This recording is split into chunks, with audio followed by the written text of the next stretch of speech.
Hey folks, today we're talking about shapes. A shape is just a line that comes back around to where it started, and it closes some space on the inside. Shapes can have all sorts of edges. They can have straight edges, like a triangle. They can have curvy edges, like whatever that thing is. They can even have straight edges and curvy edges, as long as it comes back to where it started. If it does that, then it's a shape. We need a piece of paper, any size you have would be fine, and a pencil. And I happen to bring a spare just in case I broke one. Part one is just to draw 6 shapes. 1, 2, 3, 4, 5, 6. See, that doesn't take very long. But is that really the best that we could do? Let's rewind that and start all over again. Perfect. The first thing we need to be aware of is that we're going to draw large shapes. We're going to try to fill this whole piece of paper. There is going to be some space in between the shapes, but we're going to try to fill the entire piece of paper. So we could have shapes that are relatively simple, like this smooth, flowing shape right here. We could also have shapes that have straight edges.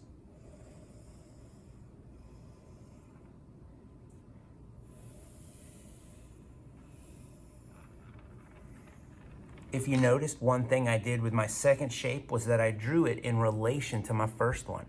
So I bent this edge to go around the shape that was here before. That shows that these two shapes are working together. Another thing that's fun is to try to overlap shapes if you can. So let's make a weird shape over here. And I added this weird part that's sticking out because my next shape overlaps. And the area where it overlaps creates a new, smaller shape. You might like squares and circles and triangles and rectangles, but it's very important that you also try to make up your own shapes because they're a lot more unique and interesting. So what else? The most important thing though, and we all know this, but we're going to repeat it just to make sure, and that is to be sure that every shape you draw is closed. It ends right where it started. If you don't close it, then it's not really a shape. It's just a line. Now let's see, my last shape, 1, 2, 3, 4, 5, number 6. Look what problem I have right now though. These 3 shapes are connected together, so they're kind of like a group. These 2 shapes are separate over here. They're all by themselves. So I need something that's going to bring both sides of this paper together.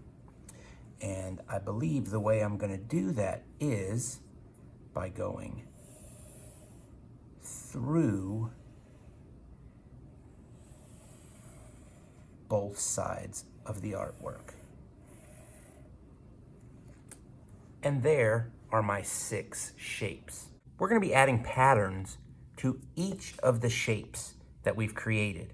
And where we've overlapped shapes, we can add a separate pattern in the overlapping space. A pattern is an element like a line or a shape or a color that repeats.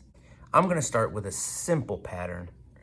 We're just going to put stripes in one of the shapes.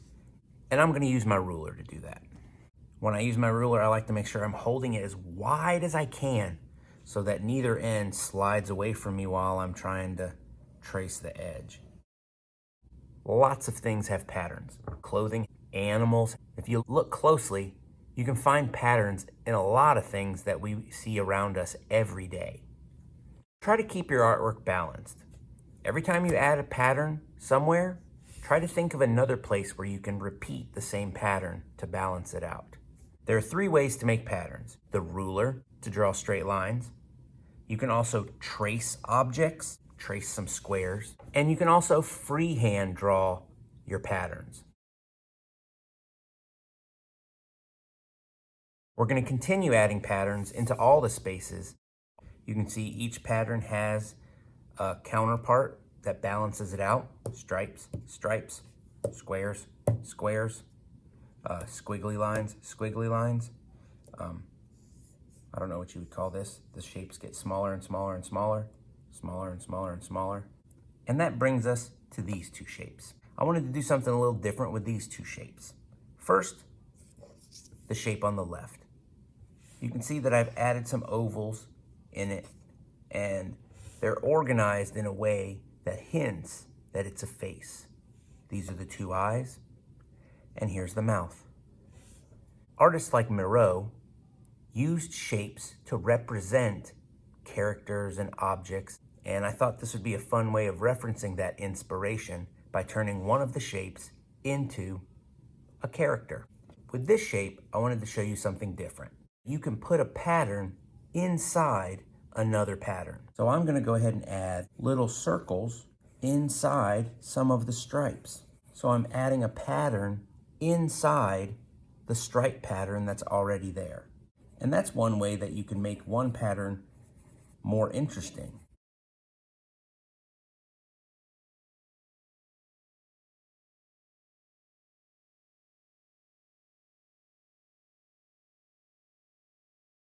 You could also add a pattern to your background.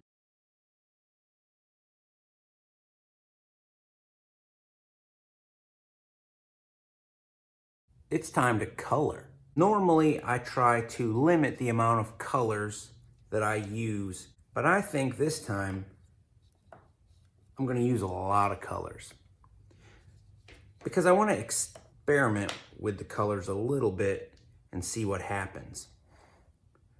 So I'm going to take all 6 colors, the 3 primary colors and the 3 secondary colors, but I'm going to pair them up and we'll see what happens. So I'm going to pair up green and blue, I'm going to pair up yellow and orange, and I'm going to pair up red and purple. And then for the background, all bets are off. We're going to try to use as much color as we can. So this is definitely going to be a colorful artwork, but we're still going to try to have a little bit of structure by pairing up the colors so that it's not just random crazy colors everywhere. The first thing I'm going to do is outline all of the shapes and patterns, but then I'm going to move over to crayons to color in the areas. That's another part of the experiment. So I've never colored an artwork like this before, but I want to see what it's going to turn out like. It should be a cool surprise.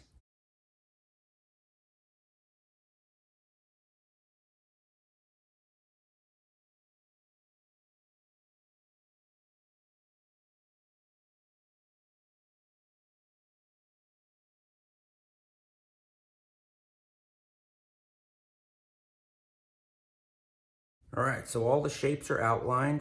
I decided I'm going to save the background for the end so that I have some time to continue thinking about how I want to handle it. So now it's time to start coloring it in.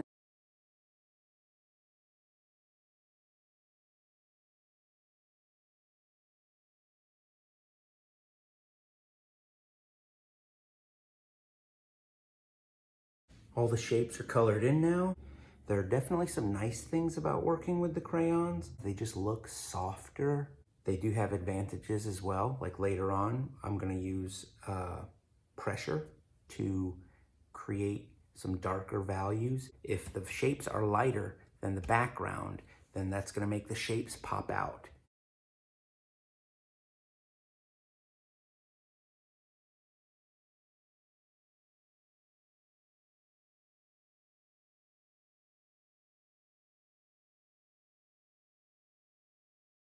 So here's our finished drawing. It was fun to experiment with colors. I liked not knowing what to expect at the end. The dark background was successful, creating contrast between the background and shapes. This experiment of using a lot of colors but dividing them into groups, I didn't really know what was going to happen at the end. I think some pairs work better than others. I hope you had fun with this activity and I look forward to the next one. See you next time. Bye.